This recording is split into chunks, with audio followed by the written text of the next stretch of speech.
শ্রী শ্রী রামকৃষ্ণ পরমহংসদেবের চরণে সশ্রদ্ধ প্রণাম জানিয়ে আজ আবার আমরা চলে এসেছি শ্রী নির্মল কুমার রায় মহাশয়ের শ্রীরামকৃষ্ণ নামক রচনার দ্বিতীয় পর্ব পাঠ করব বলে।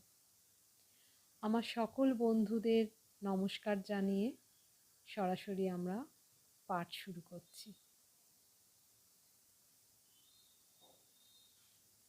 কোনো বিদ্রোহ নয়, কোনো বিপ্লব নয়, কোনো রাষ্ট্রীয় আন্দোলন নয়, কোনো বিরোধ নয়, কোনো বিদ্বেষ নয়, কোনো তর্ক নয়, কোনো ঘৃণাও নয়, কোনো যুদ্ধ নয়, কোনো ধ্বংস নয়, শুধু ত্যাগ ও প্রেমের মন্ত্রে শক্তির উদ্বোধন।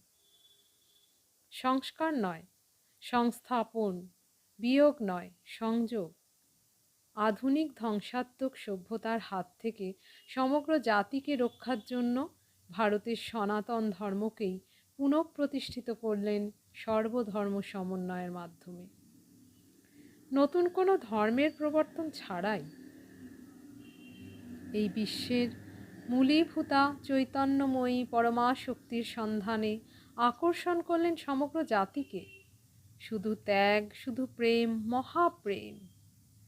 কামারপুকুর থেকে কাশীপুর সর্বত্রই আত্মিক প্রেমের বিকাশ।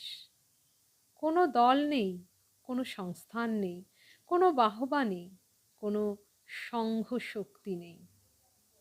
একটি ক্ষুদ্র মানুষ এগিয়ে এলেন তার বৃহৎ শক্তিতে, জয় করলেন সমগ্র মানব জাতিকে, আবার অন্তরিত